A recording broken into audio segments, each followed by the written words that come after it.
Hey everybody, so I'm doing the follow-up video to the one that I did about the market. So I went to the market, it went well. Usually it's like a gap between like when we like get there and set up, when it starts, and when people actually start filtering in, because I'm upstairs in the upstairs space at the markets that I go to. So it's like a two-level thing. It's not like an outside thing, right? So I elect to not be outside just because of weather. Like I don't need my cards like flying away. So I don't want to do that. But I personally enjoy I enjoy like doing the markets and stuff like that. I actually got to follow up with someone just to make sure they got my message about this. So yeah, so it was a good market. It was 5 hours. I basically stayed over the time because I did one last reading and I enjoyed it. Like I did my same thing that I basically did the last time. I didn't spend any money. I didn't really like, I didn't even have a tablecloth. Like that was the craziest part. Like because it's so funny because it was two tarot readers. It was me and somebody else, and she was also doing dream interpretation, and she had her shit set up, and like clearly you could tell it's tarot, and I'm at this blank ass table with a bunch of decks, and like nobody knows what I'm doing. I don't even got no fucking sign. I just got decks, and you can just imply, yo. Because I couldn't find my tarot cloth, and it was like I had the decks already like set up. I was like, I showed you the video of me choosing the decks, and I was like, well, when I'm running out the door, I'll just get the cloth and go. But I couldn't find the cloth. It was hidden under so much shit. And I found it, of course, when I came back. But it was like crazy. It was like a really good market. Like it was somebody doing nails there. Shit, they should have been doing tattoos. They should do a tattoo festival. Like you go there and you get appointments, and like there's different stations and they have tattoos. That may be like a sanitation type thing because it is like a bar. But like that would be really cool if you just went to like a bunch of like booths and people had like slots open. But it would have to be like an all day thing, multi-day, all day thing, right? Like so they could adequately like make money. You know what I'm saying? Like, cause some booths they would probably do like really small tattoos that could take like maybe like an hour, and then there would be some that would like take like several hours. You know what I'm saying? Several hours. So there's that. I like. Yeah, I really enjoyed this one. I did more relationship readings this one, and it was like some heavy like relationship like stuff, and I liked that I was able to navigate that because one of the things I said with my YouTube was I wanted to make a channel specifically devoted to relationships, and it was just cool that I got more relationship readings because I just felt like it's really a great thing that people trust you enough to give relationship advice, particularly for things that are like relationships. Romantic relationships are very personal, and because you're not in them, like your advice really could be taken with a grain of salt, like no lie, because you're not experiencing the relationship. You're like an outsider to it, right? Like you're an outsider to any of the relationships that a client is talking about, but particularly romantic relationships, because there's a certain level of attachment that person has, like physically, financially, emotionally, that is not the same as other relationships, and so it's harder to like break away usually. And some people just never recover from like broken relationships in general, but some people really never recover from like romantic fallouts and romantic issues and stuff like that. So to be somebody, I think I did like 3 readings out of like, I feel like didn't have as many readings this time, but I feel like I did have more readings. Like I don't know, because I didn't start reading until like an hour and a half into the whole thing. And being priced the way I was like pretty cool. I stayed the same prices, 1 card for 10, 3 cards for 20, and I think I'll just keep that because it's pretty accessible as like a price, right? It's accessible. It's not like you go to a market expecting like a $50 reading. You know what I'm saying? Like that's not an accessible price to people, right? And because it's like $10, $20, you don't have to expect people to like want to sit there for an hour and a half to like listen to what you're talking about. They expect like a $10 reading. You know what I'm saying? They expect a $10 reading. They expect a $20 reading, which is probably like 10 to 15 minutes, maybe 20. So yeah, like you can make pretty good money that way. What else? Yeah, so I kind of felt like it was really good to just do readings in person, and it really made me want to do readings in person more often and actually make it a business, a spiritual business. And so that's what I'm going to do. I'm going to make it a spiritual business because I want to go and travel and like bring my cards and do things. It's an excuse to also buy decks, but like actually really using my decks. And yeah, so I'm going to share some of the ones that went through that kind of got used a little bit. I felt like the OK Tarot was the clear one that people were drawn to. I think the most. I think at least 2 or 3 readings like I did with this. It wasn't. So it's a Mercury deck for me. It's a pretty clear reader. Being a minimalist deck, you would think that you would have to like try harder to like figure stuff out, but I find that this is like a very clear reader. Minimalism aside, like that, I feel like that doesn't fully play a part into how you read it for me. I just feel like it's a clear reader and it wants to communicate, which is a very Mercurian thing. It wants to communicate, it's willing to communicate, and it's willing to give you the advice needed to move forward. I like this deck a lot, and I feel like this one was a good deck to have for this. A deck that people really didn't vibe with was this one. So this one I don't think got any play at all. I don't believe so. Yeah, I don't believe this one got any play at all. Mainly because I think the other decks, the artwork pulls them in a little bit more. So you know, this one, I get it. Like, it's a certain style. You know, I feel like this deck is a deck that, like, no shade, but, like, the older tarot readers would have. Like the older crowd. That sounds so rude, don't it? But, like, because they read and the cards mean what the cards mean, like, you know, just kind of, I feel like it just falls in line with, like, older crowds. Or people who like this sort of art. Yeah. I find that. Another deck that was pretty cool was Golden Universal. Now, I call this my ratchet deck because I find that relationships come through this deck, and clearly it was a reason why. So I read with this deck. I think I read for somebody's relationship with this deck. I do know that. And I think I read like once more. So I think I read mostly with like this one. Then I had a little bit of this one, and I like this. It's a clear reader also. It's kind of a Venusian to me, obviously with the readings, relationship type things, and it's one of my oldest decks. Look at it. Look at it. It's just falling. This shit's falling apart. They ain't got no top. It's, yeah, one of my oldest. But I really like it. It's pretty clear. I like it as a reader. I like it for romantic readings, especially because I feel like the energy just comes through about romantic relationships a lot. Other ones I did read with this one.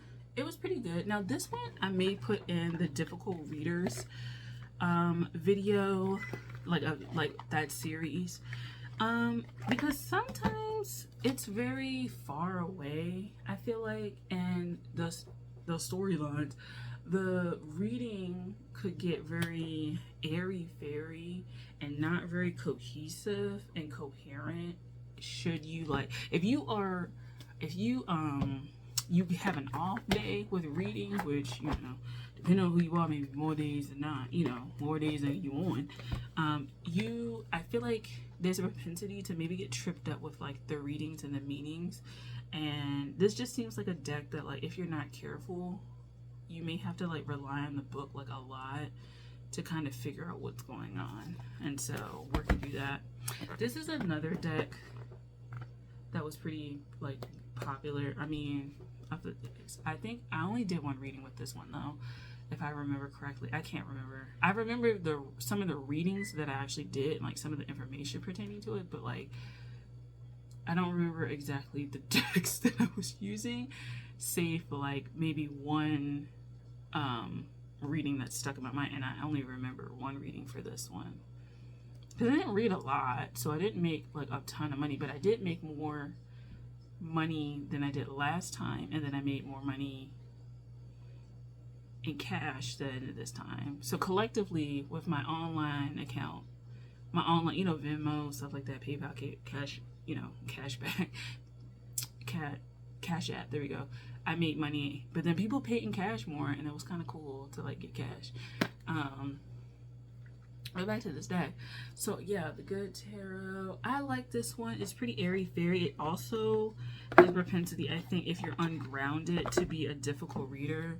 I kind of feel like it's just one of those decks that you can get swept up in like something not quite real. So to be honest, if that's the case, then you may not want to use this for romantic stuff, especially if it's a situationship. Because this is so rooted in the ethereal, with a relationship readings, you kind of need to be grounded. I know some people literally, the romantic stuff be like storylines, and romantic stuff, I just be like, who be listening to that shit over there? And Ratchet Tarot Tune Land. I'm gonna be real. Like, have y'all like gone over that side? There's many like YouTube spaces for tarot, but like the side where like everybody's against you, there's always a karmic, there's always black magic, there's always like someone trying to do you in, but you prevail. You got the upper hand, and then like shit like that. I be like, God damn, like y'all lives are fucked up. Ain't no lie. I ain't trying to live that life. And like for the readers that be going for that, like, are your lives fucked up too? I ain't gonna lie. I be questioning, like, is your lives not fucked up? Because you reading about a lot of fucked up shit all the time. Like, what's going on here? Next is my Cloud deck. I didn't expect people to really use this one, but I did have somebody do this one. It's a pretty good reader. It does give good advice. I do use that one more for like timelines, like for when I used to do full moon, new moons, which will probably happen again when I start another channel where I do readings specifically on there. I want to use this because I do moon readings, but I want to do like full and new moon readings, and get more into that, because I'm finding personally that the new and full moons are like very illuminating for me, and I feel like it might be very illuminating for other people. Light Seers Tarot. This one I did read with, I think, twice. I think total I had maybe like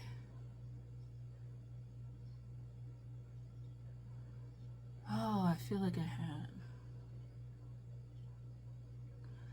like 8 to 10 people I read for, which isn't bad to me. I talk a lot on reading, so I gotta like get better on that.